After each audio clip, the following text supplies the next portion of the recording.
Hello students, good morning. આજે આપણે સહસંબંધાંકની થોડી થિયરી ઉપર ફોકસ કરશું. ઓલમોસ્ટ આપણે બધા જ દાખલાઓ પૂરા કરી લીધા છે. એટલે કે સૌથી પહેલાં આપણે 5 માર્ક્સના દાખલા જોયા, ત્યાર પછી 3 માર્ક્સના દાખલા જોયા, ત્યાર પછી આપણે 2 માર્કના દાખલા પણ જોઈ લીધા.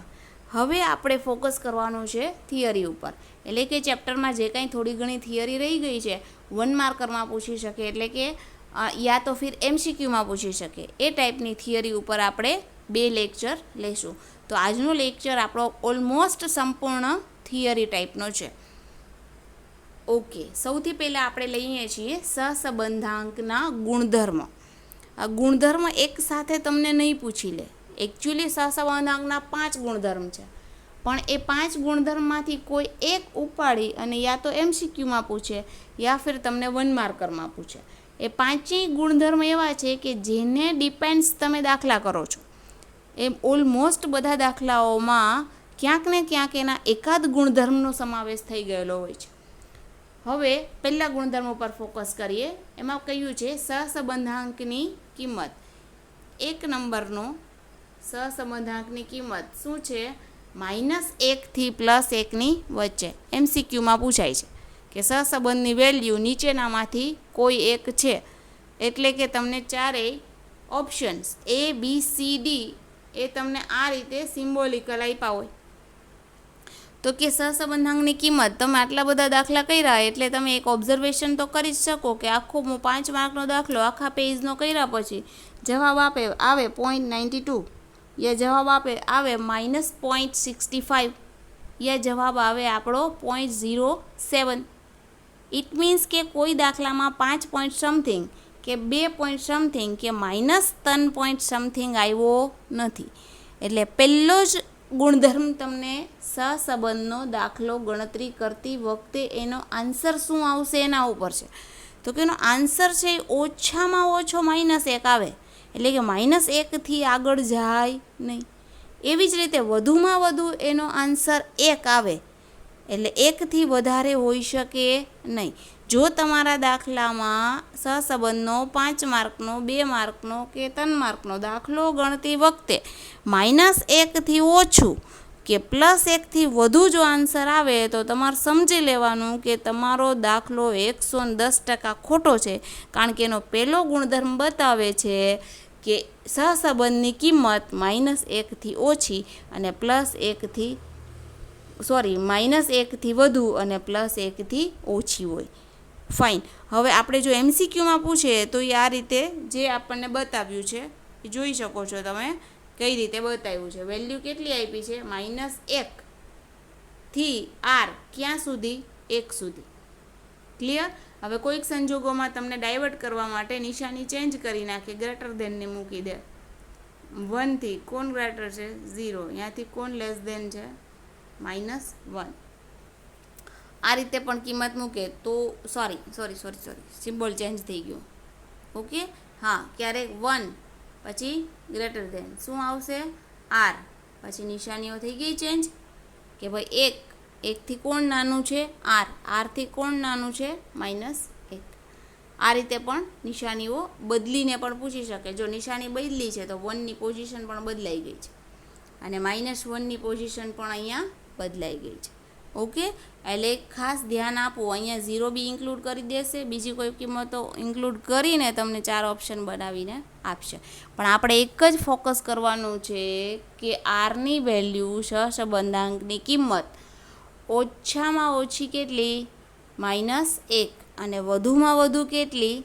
+1. સમજાઈ ગયું? આપણે બીજા ગુણધર્મ ઉપર જઈએ. બીજો ગુણધર્મ શું કહે છે? સહસંબંધાંક એકમ રહિત માપ છે. એટલે કે એને કોઈ એકમ નથી. તમે 5 માર્કના, 3 માર્કના, 2 માર્કના દાખલા ગણ્યા તો દાખલો ગણીને જે જવાબ લીધો એની પાછળ તમે મૂક્યું નથી કે સહસંબંધાંકનો જવાબ -0.72 છે કે કિગ્રા છે અથવા કોઈ યુનિટ. એટલે કે અહીંયા મિઝ્યોરમેન્ટ છે એ યુનિટમાં મિઝ્યોરમેન્ટ થતું નથી. એટલે કે એની પાછળ ના તો કિગ્રા લખાય છે ના તો ચોરસ કિલોમીટર લખાય છે કે કોઈ પણ એકમ પાછળ આપવામાં આવતું નથી. ઇટ મીન્સ કે સહસંબંધાંક કેવું છે? એકમ રહિત માપ છે. એની પાછળ રૂપિયા, પૈસા, ચોરસ આ સમથિંગ કંઈ લખાતું નથી. એટલે કે બે ચલોના એકમો ગમે તે હોય તો પણ આરનો કોઈ એકમ હોતો નથી.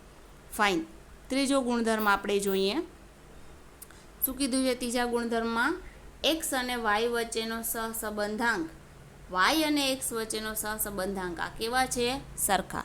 એટલે તમે આર એક્સ વાય બોલો, એટલે કે એક્સને આગળ રાખો અને વાયને પાછળ રાખો, એટલે એને કહેવાય આર એક્સ વાય. બીજી સિચ્યુએશન કેવી હોઈ શકે? તો કે વાયને પહેલાં રાખો અને એક્સને પછી રાખો, બરાબર? તો એ બે જે વેલ્યુ છે બેયના દાખલા ગણો તો બેયના દાખલા સેમ આવે. એટલે કે કનુનું મનુ સાથે કામ કરો કે મનુનું કનુ સાથે કામ કરો, બંને સેમ થઈ ગયા. ઓકે, એટલે કહેવાનો મતલબ છે કે ચલ એક્સ અને ચલ વાયથી દાખલો ગણો કે દાખલો વાય અને એક્સથી ગણો, બંને હંમેશા કેવા આવશે? સરખા. તો આપણે 3 સહસંબંધના ગુણધર્મ જોયા. પહેલો ગુણધર્મ શું છે? એનો વિસ્તાર. વિસ્તાર એટલે એનો એરિયા, -1 થી +1ની વચ્ચે. બીજું જોયો કેવો માપ છે? એકમ રહિત માપ છે. ત્રીજી સિચ્યુએશન જોઈ કે ચલ એક્સ વાય બોલો કે ચલ વાય એક્સ, બંનેના દાખલા ગણો તો બંનેની કિંમત કેવી આવશે? સરખી આવશે. ઓકે, ચોથા ગુણધર્મ ઉપર ફોકસ કરીએ. શું કીધું છે? ઉગમ બિંદુ એટલે ઓરિજિન અને માપ એટલે સ્કેલ માપ, એના પરિવર્તનથી સહસંબંધાંક બદલાતો નથી. હવે અહીં ઉગમ બિંદુ એટલે તમારી ધારણા. હવે તમે જે કાંઈ ધારણા કરો છો એ ધારણા, એટલે કે તમે દાખલો ગણતી વખતે x - a અથવા y - b, તો આ a ને b શું છે? તો કે તમારી એઝ્યુમ કરેલી સંખ્યા છે. એ એઝ્યુમ એટલે કે તમારી ધારણા છે. એ તમે કોઈ બી સંખ્યા ધારો તો બી તમારા સહસંબંધાંકના દાખલાનો જવાબ સેમ આવે. ઓકે, એટલે તમે જે કાંઈ ધારણ કરો છો એ ધારણા કરવાથી સહસંબંધાંકનું માપ બદલાતું નથી. બીજું, તમે એને કોઈપણ સંખ્યાથી ભાગી નાખો કે કોઈપણ સંખ્યાથી ગુણી નાખો. આપણે અગાઉ 5 માર્કના દાખલા જોયા, પોઈન્ટમાં આવ્યું તો આપણે એને 10થી ગુણી નાખ્યું તમામ સંખ્યાને, તો એ આપણું સ્કેલ માપ હતો. એવી રીતે આપણે કોઈ સંખ્યા 50,000, 25,000, 40,000, 35,000 એવી રીતે 1,000 વાળી કિંમત આપી હોય તો આપણે એને 1,000થી ભાગી નાખ્યા, તો એ 1,000થી ભાગી નાખ્યા છે. ઇટ મીન્સ શું બતાવે છે? ભાઈ તમે સ્કેલ માપ લીધો છે ભાગાકારનો, તો અહીં સ્કેલ માપ એટલે કે માપના પરિવર્તનથી પણ કિંમત બદલાતી નથી. એટલે કાંઈ પણ સંખ્યા ધારો કે કાંઈ પણ સંખ્યાથી ગુણો અથવા કોઈ પણ સંખ્યાથી ભાગો, એટલે કે ઉગમ બિંદુ અને માપ એના પરિવર્તનથી સહસંબંધ બદલાતો નથી. તમે કાંઈ પણ સંખ્યા ધારી શકો છો, તમે કોઈ પણ સંખ્યાથી ગુણી શકો છો, તમે કોઈ પણ સંખ્યાથી ભાગી શકો છો. ઓકે, આપણે 4 ગુણધર્મ જોયા. એક, સહસંબંધાંકનો વિસ્તાર, -1 થી +1ની વચ્ચે.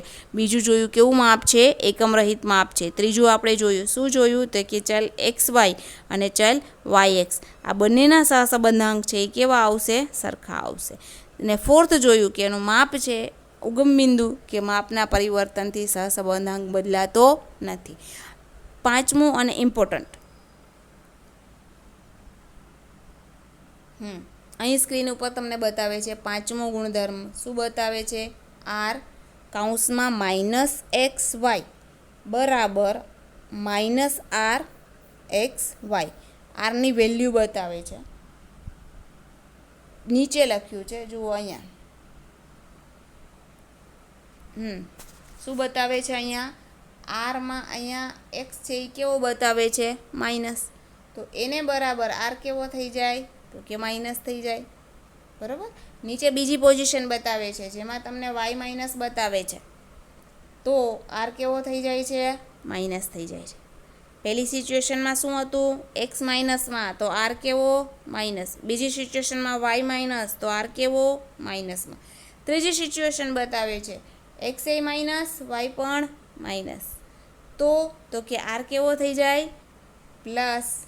હવે તમે 10મા ધોરણમાં, 9મા ધોરણમાં, 7મા ધોરણમાં જે નિશાનીઓ માઇનસ પ્લસ, આ પહેલી સ્થિતિ બતાવે છે તમને માઇનસ પ્લસ કેવું? માઇનસ.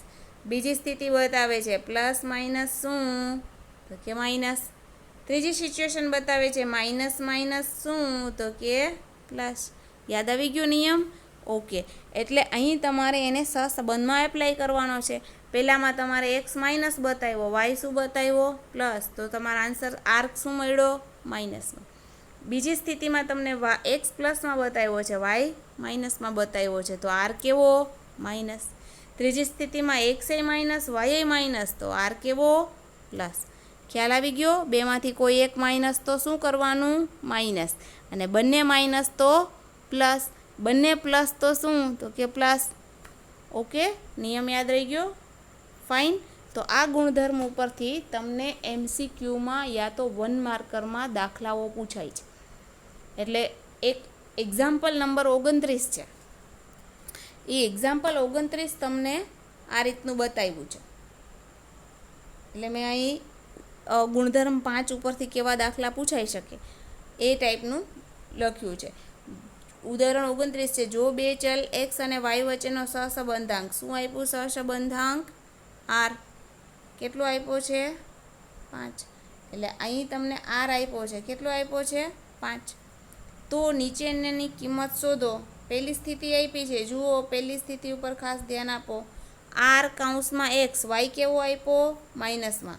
જો અહીંયા વાય છે એ માઇનસમાં હોય તો આર કેવો થઈ જાય? માઇનસ. બીજું રૂલ કામ કરે છે.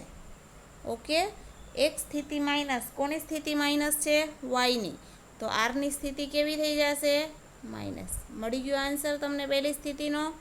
બીજું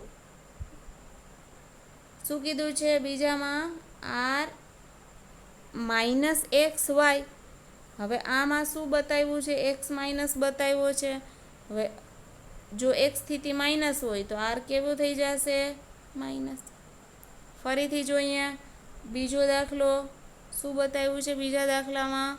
બીજો દાખલામાં કયું છે? આર શું છે? તો કે આરમાં એક્સની સ્થિતિ માઇનસ છે અને વાય કેવો રાખ્યો છે? પ્લસ. બેમાંથી કોઈ એક માઇનસ, તો આર કેવો? માઇનસ. તો અહીંયા આર કેવો બતાવ્યો છે? માઇનસ. ત્રીજી સ્થિતિ બતાવી છે, જોઈ લો. એક્સ એ માઇનસ ને વાય એ માઇનસ. તો અહીંયા માઇનસ માઇનસ શું થઈ જાય? પ્લસ. એટલે અહીંયા આર કેવો બતાવ્યો? પ્લસ. ક્લિયર? એક સ્થિતિ માઇનસ તો માઇનસ. બીજી સ્થિતિ બંને માઇનસ હોય કે બંને પ્લસ હોય તો આર કેવો થઈ જાય? Minus plus. Okay, done. Fine. હવે એના પછી જોઈએ આપણે. ઓકે, આ બંને છે એ એક પેજ નંબર 69 ઉપર છે, બીજું 103 ઉપર છે. નેક્સ્ટ જોઈએ આપણે 103 ઉપર. આ પણ 29માનું જ બીજું છે. એક્ઝામ્પલ 29ની સેકન્ડ સિચ્યુએશન બતાવે છે. આર એક્સ વાય બરાબર 0.8. આર કેટલા બતાવ્યા? 0.8. તો યુવી શોધો. યુવી એટલે કે એને ધારણા કરી છે ઉગમ બિંદુ અને સ્કેલ માપ. પણ ખાસ યાદ રાખજો, ઉગમ બિંદુ કે સ્કેલ માપના પરિવર્તનથી આરની કિંમત બદલાતી નથી. હા, પણ ચોથા ગુણધર્મ એકોર્ડિંગ ઉગમ બિંદુ અને સ્કેલ માપથી આરની કિંમત બદલાતી નથી. પણ પાંચમો ગુણધર્મ એમ કહે છે કે જો એક્સની કિંમત માઇનસમાં જાય કે વાયની કિંમત માઇનસમાં જાય તો આર છે એ માઇનસમાં જાય. ઓકે, એટલે પાછો અહીંયા મર્જ કરવાનું છે ચોથો ગુણધર્મ અને પાંચમો ગુણધર્મ.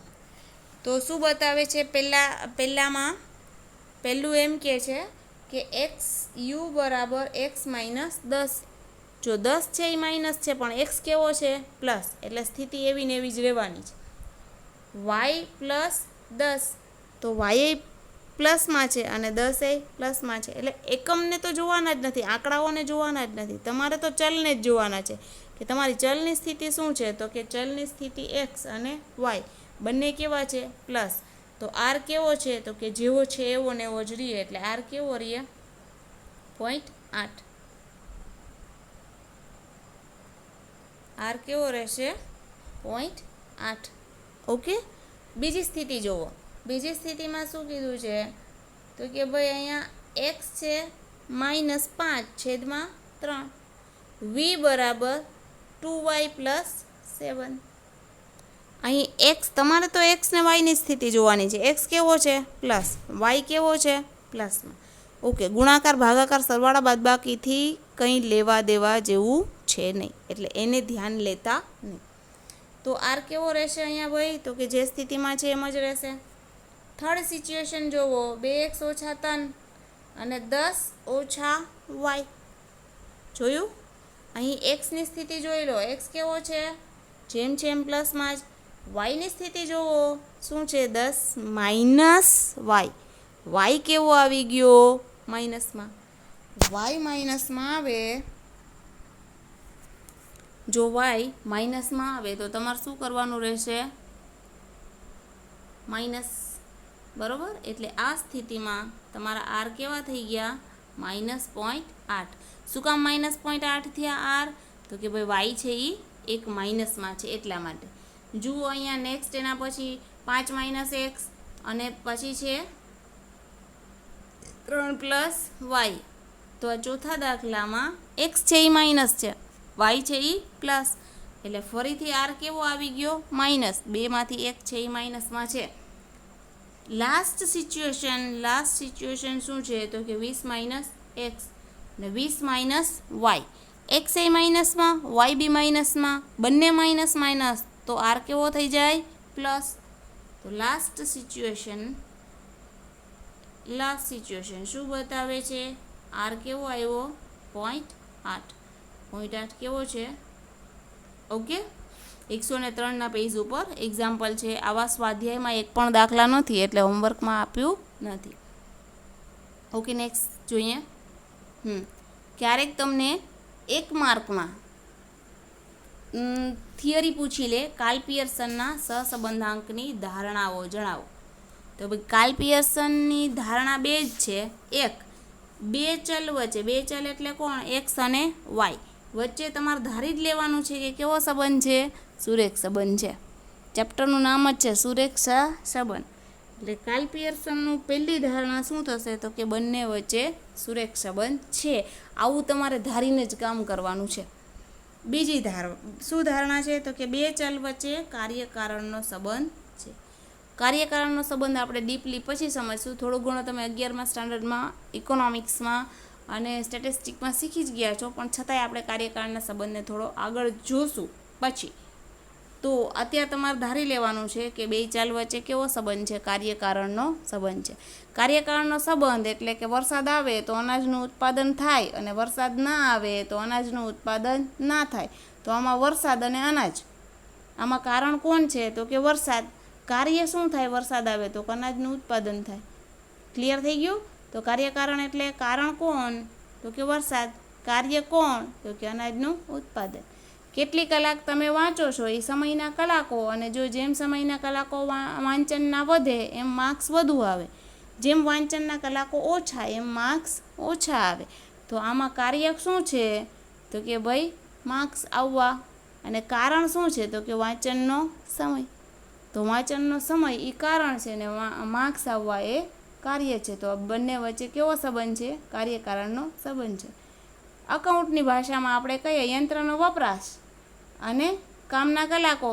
તો કે કામના કલાકો જેમ વધે એમ યંત્રનો વપરાશ વધે, અને કામના કલાકો વધારે હોય તો વપરાશ વધુ થાય, કામના કલાકો ઓછા હોય તો વપરાશ ઓછો થાય. કારણ શું છે? તો કામના કલાકો. બરાબર. અને વપરાશ કાર્ય શું થાય? તો કે યંત્રનો વપરાશ, ઘસારો, જેને આપણે વપરાશ મીન્સ કે ઘસારો. જેમ કામના કલાકો વધારે જાય એમ ઘસારો વધુ થાય, જેમ કામના કલાકો ઓછા હોય એમ ઘસારો ઓછો. તો આમ દરેક વસ્તુમાં ઉત્પાદનને લઈ શકાય આપણે કે જેમ ઉત્પાદન વધે એમ માર્કેટમાં પુરવઠો વધે, જેમ ઉત્પાદન ઘટે એમ પુરવઠો ઘટે. તો કાર્યકારણના સંબંધમાં ઉત્પાદન શું છે? તો કે એ કારણ છે. બરાબર. અને પુરવઠો શું છે? તો કે કાર્ય છે. તો આ દરેક વસ્તુમાં કાર્યકારણનો સંબંધ હોય છે. અને કાર્યકારણનો સંબંધ તો કે તમે જે દાખલો ગણો છો એ દાખલામાં ચલ એક્સ અને ચલ વાય વચ્ચે કાંઈક કાર્યકારણનો સંબંધ છે એમ ધારી લેવું પડે. દરેક વખતે દાખલાની રકમ વાંચશો અને દાખલાની રકમ વાંચો અને ચલ એક્સનું જે નામ આપ્યું હોય અને ચલ વાયનું જે નામ આપ્યું હોય એ બે નામ વચ્ચે એક્સ વાય ન સમજો, પણ એ જે નામ આપ્યા છે એ નામ બંને કાર્યકારણનો સંબંધ દર્શાવે છે. ઓકે, તો તમારે બે વાંચવાનું છે, બે ધારણા કરવાની છે. એક પહેલું શું તો કે બંને વચ્ચે સુરેખ સહસંબંધ છે. બીજું શું તો કે બંને વચ્ચે કાર્યકારણનો સંબંધ છે. સુરેખ સંબંધ એ છે, કાર્યકારણનો સંબંધ એ છે. બરોબર, એટલે બે જ શબ્દ યાદ રાખવાના છે ધારણામાં, એક સુરેખ, બીજું કાર્યકારણ. બંનેને શું કહી દેવાના? સંબંધ કહી દેવાના, કારણ કે તમે સહસંબંધ ભણો છો. ઓકે, તો બે શબ્દ યાદ રહી ગયા તમને, શું? સુરેખ, બીજું કાર્યકારણ. ડન. આ બે જ ધારણાઓ છે બે શબ્દની. ચલો નેક્સ્ટ જોઈએ.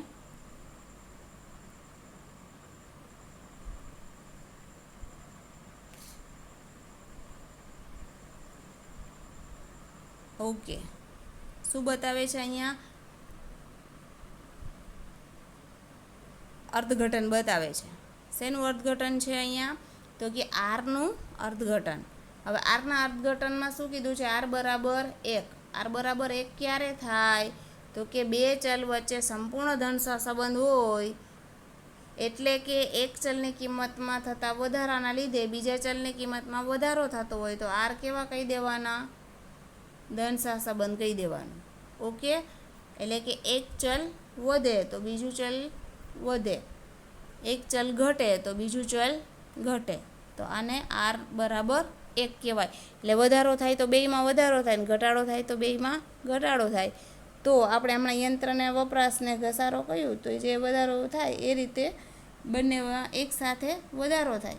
કામના કલાકો વધે તો માર્ક્સ વધે, કામના કલાકો ઘટે તો માર્ક્સ ઘટે. તો આ બેય વચ્ચે વધારો થાય તો બેય ચલમાં એકસાથે વધારો થાય, ઘટાડો થાય તો બેય ચલમાં એકસાથે ઘટાડો થાય. એને શું કહેવાય? તો કે એને આર બરાબર 1 કહેવાય, કે વધારો એકસાથે સરખો, ઘટાડો એકસાથે સરખો.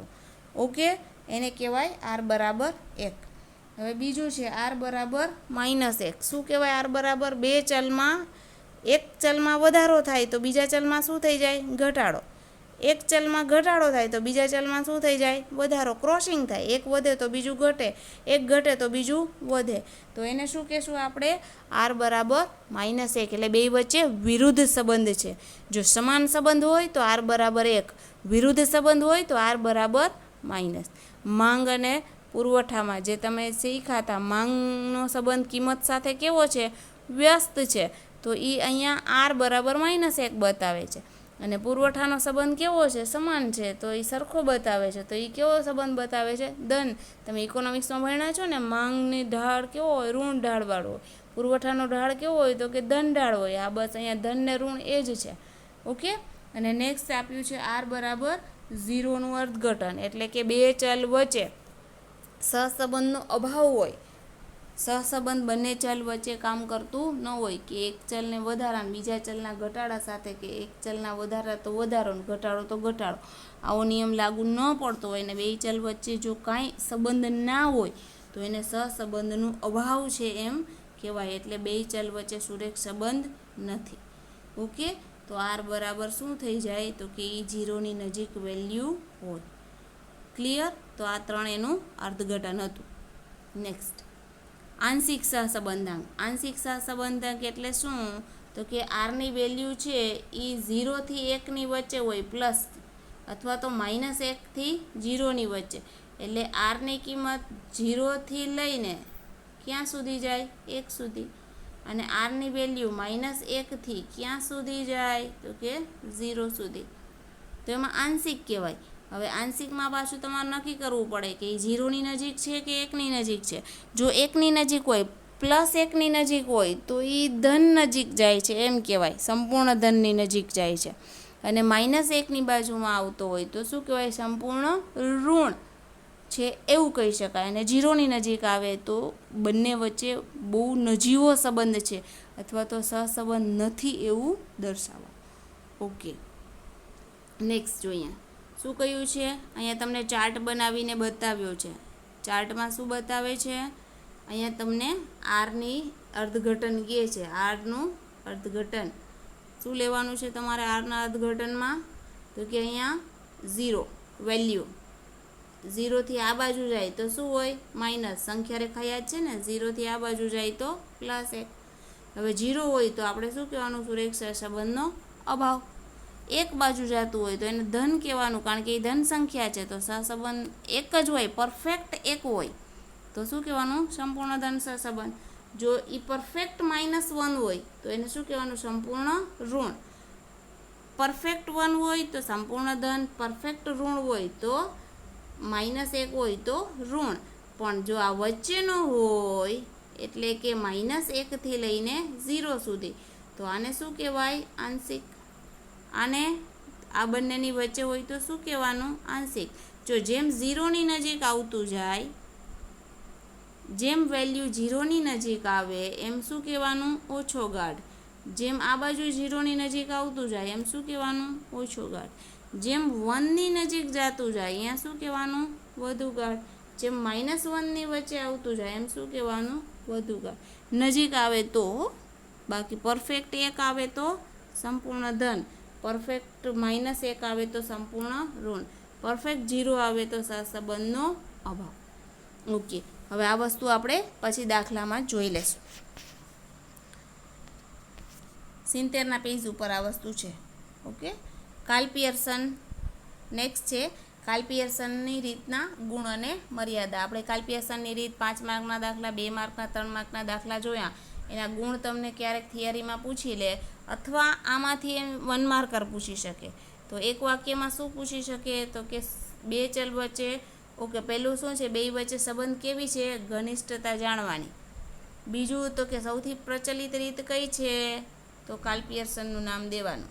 બરાબર, સૌથી પ્રચલિત રીત છે કાર્લ પિયર્સનની. અને સહસંબંધની ઘનિષ્ઠતા ક્યાં બતાવે છે? એક સંખ્યામાં. મતલબ કે તમારે કોઈ દાખલો ગણો છો તો કોઈ આન્સર આવે છે, એ આન્સર આવે છે એ જ એની ઘનિષ્ઠતા એક સંખ્યામાં બતાવી છે. ઓકે, એની મર્યાદાઓ શું છે? તો કે એની મર્યાદા એ છે કે અર્થઘટન ગેરમાર્ગે દોરે. ક્યારે ગેરમાર્ગે દોરે છે? તો કે બે ચલ વચ્ચે ઘણી વખત સંબંધ હોતો નથી. અમેરિકામાં કારનું ઉત્પાદન અને ભારતમાં વસ્તીનું ઉત્પાદન, અને એનો દાખલો ગણો તો દાખલો થઈ જાય. તમને ડેટા આપ્યો હોય, એક્સનો ડેટા શું? તો કે અમેરિકામાં કારનું ઉત્પાદન. વાયનો ડેટા શું બતાવે? તો કે ભારતમાં વસ્તીની સંખ્યા. હવે તમે એનો દાખલો ગણો તો દાખલો ગણાય. દાખલાનો કોઈક જવાબ આવે, કોઈક જવાબ આવે પણ અર્થઘટન, કારણ કે અમેરિકામાં ઉત્પાદન થાય ને ભારતમાં વસ્તીને બેયને કાંઈ સંબંધ નથી. બરાબર, એને અર્થહીન સંબંધ કહેવાય. એ આગળ આપણે અર્થહીન સંબંધ જોશું. પણ કહેવાનો મતલબ એમ છે કે જો તમને દાખલામાં કોઈ રકમ આપે તો એ રકમ ઉપરથી દાખલો 110% ગણાય. બરાબર, અને દાખલો ગણાય નહીં, દાખલાનો જવાબ આવે, પછી આપણે નક્કી કરવાનું હોય કે ખરેખર એ વચ્ચે કોઈ અર્થહીન સંબંધ છે કે અર્થહીન સંબંધ નથી. બરાબર, આ રીતે. બીજું છે એના પછી સહસંબંધની કિંમત પર અંતિમ અવલોકનો. અંતિમ અવલોકનો એટલે શું? અતિ નાના અને અતિ મોટા અવલોકનની અસર થાય છે. એટલે બહુ નાની સંખ્યા હોય ને એની કમ્પેરમાં સ્ટાર્ટિંગમાં બહુ નાની સંખ્યા હોય ને પછી મોટી સંખ્યા હોય તો આ પ્રસાર વધારે હોય તો આના એ પ્રસાર ઉપરથી કાર્લ પિયર્સનના દાખલા ઉપર બહુ મોટી ઇફેક્ટ કરે છે. એટલે એની મર્યાદા છે. એના પછી આ રીતે મળતા સહસંબંધ ખૂબ સાવચેતીપૂર્વક અર્થઘટન થાય જરૂરી છે, નહીંતર એ બે ચલ વચ્ચેનો સંબંધ છે એ ગેરસમજ થવાની શક્યતા છે. સાચું અર્થઘટન. અર્થઘટન કરતાં તો આપણે શીખતા હજી વાર લાગશે. હું અર્થઘટન ક્લાસમાં જ પોસિબલ હશે તો કરાવીશ, અને નહીંતર એકાદું સેશન અર્થઘટનનું લઈ લઈશું. ઓકે, પછી આવે છે સ્પિયરમેનની ક્રમાંક સહસંબંધની રીત. આની થોડી ઘણી થિયરી આપણે જે તે દાખલા ગણતી વખતે જ્યારે સ્પિયરમેન ચાલુ કર્યું ત્યારે જ, કે કાર્લ પિયર્સન સંખ્યાત્મક સંખ્યા હોય ત્યારે આપણે કોનો ઉપયોગ કરીએ? કાર્લ પિયર્સનનો. પણ સંખ્યાત્મક ના હોય અને ગુણાત્મક ચલ હોય તો ગુણાત્મક ચલ વખતે કોનો અભ્યાસ કરવો પડે? તો કે સ્પિયરમેનનો. હવે ગુણાત્મક ગુણ કેવા હોય? સુંદરતા, પ્રામાણિકતા, આવડત, નૈતિકતા, વક્તૃત્વ, સંગીત, કૌશલ્ય, આ બધા ગુણ છે. અને ગુણ હોય ત્યારે કાર્લ પિયર્સનનો ઉપયોગ કરી શકાય નહીં. ત્યારે આપણે કોનો ઉપયોગ કરવો પડે? સ્પિયરમેનનો ઉપયોગ કરવો પડે. ઉદાહરણ તરીકે તમને બતાવ્યું છે, આ બે એના એક્ઝામ્પલ્સ છે. ઉદાહરણ શું છે? એક જૂથમાં વ્યક્તિની પ્રામાણિકતા અને સમયપાલનતા, નિયમિત અનુસાર ગુણધર્મોના સંબંધ શોધો. બીજામાં તમને આપ્યા છે કે આ બે ગુણ આપ્યા છે સૌંદર્ય સ્પર્ધામાં દેખાવ આધારે બે નિર્ણાયકો ક્રમ આપે છે, તો એ બે વચ્ચે એનું એક્ઝામ્પલ છે. ક્લિયર? અહીંયા ખાસ એક જો શું તો કે પ્રસાર વધુ હોય ને તો કોનો ઉપયોગ કરવો? તો કે કાર્લ પિયર્સનની કરતાં સ્પિયરમેન વધુ સ્થિર રહેશે. એટલે અવલોકનોમાં પ્રસાર વધુ હોય તો સ્પિયરમેનનો ઉપયોગ કરવો. નેક્સ્ટ હા, સ્પીયરમેનમાં એક ખાસ બીજી વસ્તુ શું કહે છે, બે સંખ્યાત્મક ચલ વચ્ચે સંબંધ ક્રમાંક સહસંબંધ શોધવા માટે કાર્લ પિયર્સન છે એ સૌથી વધારે ચોક્કસ ગણાય છે. સ્પીયરમેન અને કાર્લ પિયર્સન બે રીતમાં ચોક્કસ રીત કઈ છે તો કે કાર્લ પિયર્સનની. પછી અહીં બીજી વાત છે, બે ક્રમાંક સહસંબંધાંકના બે ગુણધર્મો ક્રમ આપ્યો હોય તો કાર્લ પિયર્સનનો સહસંબંધાંક છે તો ક્રમાંક સહસંબંધનું અર્થઘટન કરી શકાય. એટલે કાર્લ પિયર્સનથી દાખલો ગણો અને સ્પીયરમેનથી દાખલો ગણો તો બેયના અર્થઘટન થઈ શકે. એટલે કે આર છે એ ટૂંકમાં સંપૂર્ણ ધન છે, સંપૂર્ણ ઋણ છે, આંશિક ધન છે, આંશિક ઋણ છે, ગાઢ ધન સહસંબંધ છે કે ઋણમાં ગાઢ ઋણ સંબંધ છે, એવું આપણે અર્થઘટન કરી શકીએ.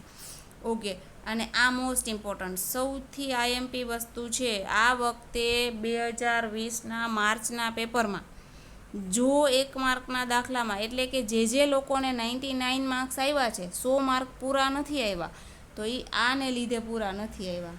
આ સવાલ પૂછ્યો તો 12 નંબરનો સવાલ હતો, કાર્લ પિયર્સન અને સ્પીયરમેનનો ક્રમાંક સહસંબંધાંક સરખા ક્યારે થાય? તો એકદમ ઇન્ટેલિજન્ટ લોકોને 99 માર્ક્સ આવી શકે, એ લોકોને 100 માર્ક ના આવ્યા, 99 આવ્યા. એનું કારણ એ જ હતું કે પ્રથમ n પ્રાકૃતિક સંખ્યાઓની ગોઠવણી થાય તો કાર્લ પિયર્સન અને સ્પીયરમેન છે એ બેયના આન્સર છે એ સરખા આવે. એટલે કે કાર્લ પિયર્સનનો 0.98 આવે. તમે કાર્લ પિયર્સનના ડિફરન્ટ સૂત્ર જોઈ ગયા છો, એ સૂત્રથી દાખલો ગણો તો એ આન્સર 0.98 આવે.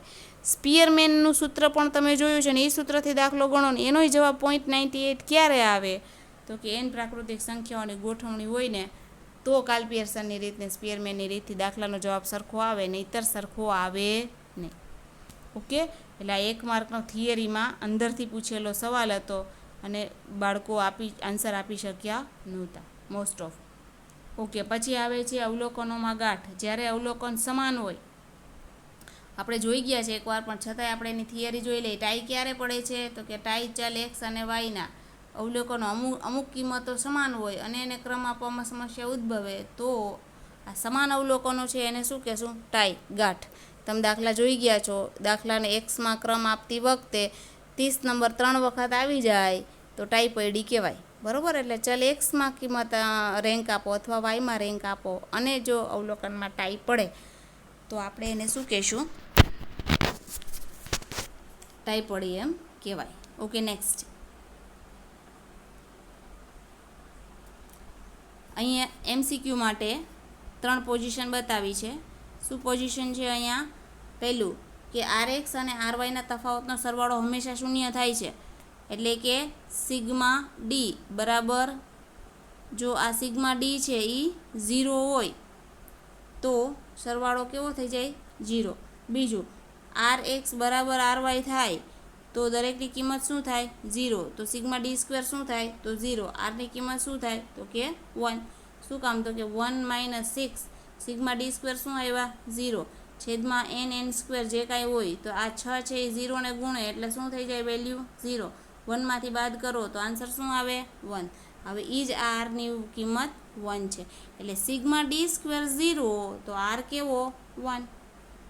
અને નેક્સ્ટ છે એક્સ અને વાય ચલોના ક્રમાંક એકબીજાથી ઉલટા ક્રમમાં હોય એમસીક્યુ માટે, તો આરની કિંમત કેવી આવે? -1 આવે.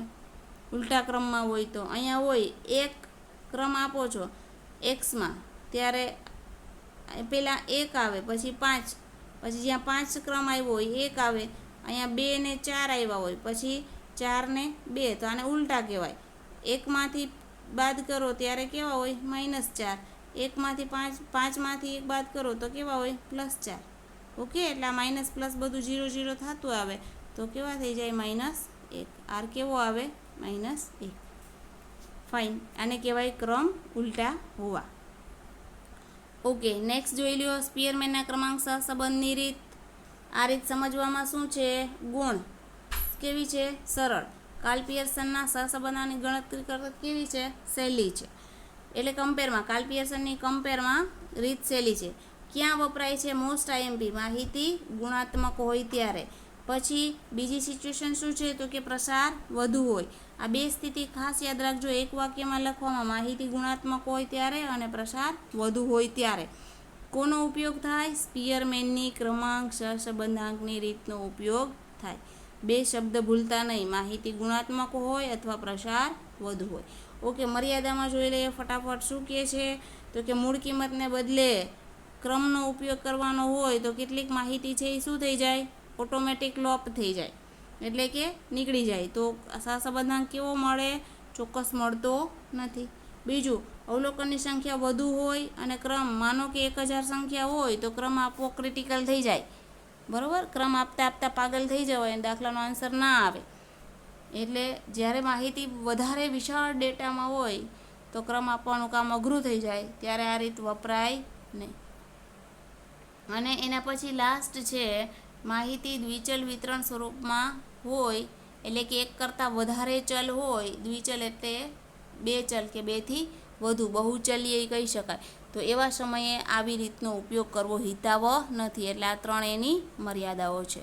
Okay, next.